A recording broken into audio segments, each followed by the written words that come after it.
I think there's been a big debate right across the world about the powers that are held by city leaders, city mayors, and more broadly city government.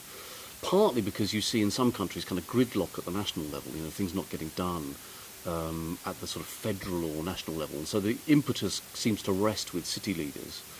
And partly also because cities are where a lot of the economic dynamism of a country resides. And so there's a sense that if you devolve the right levers and powers to cities, they can get things done. You also see, I think, real concern at the level of cities about things like climate change and so on. So big global problems are being, addressed by cities because it directly concerns the welfare of their citizens and so on.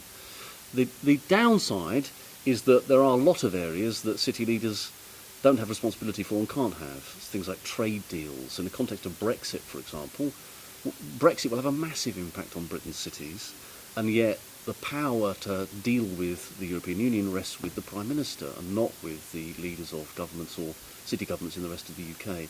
So things like trade deals, things like foreign and security policy, there are a whole bunch of areas where power still resides with nation states or with groupings like the European Union.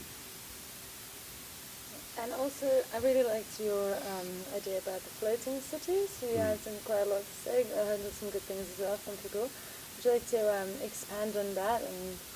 So yeah, there's a group of people that call themselves seasteaders. There's some funding that's gone into it from philanthropists, particularly of a kind of conservative libertarian kind, who argue that the future of humanity can in part at least reside in people and cities sort of floating away from their geographical land masses, creating living cities in the seas.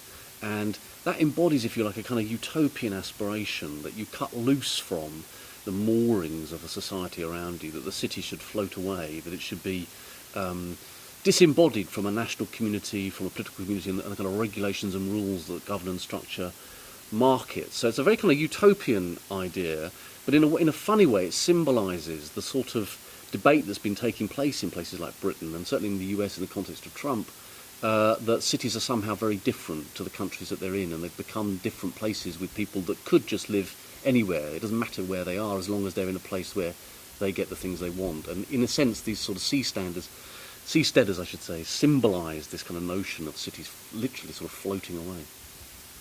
Do you think that idea is too far in the future, or do you think it's realistic? Well, there may be areas of the world where climate change means that sea levels rise to such an extent that new forms of urban habitat have to be created, and created out of what are currently kind of marine environments. I mean, that may well start to be the case, but I suspect you'll see more a kind of adjustment of existing cities and urban areas, more migratory movement than you will the creation of floating cities. But its advocates, the kind of utopian libertarian advocates of it, are deadly serious. They want to create these things, and time will tell.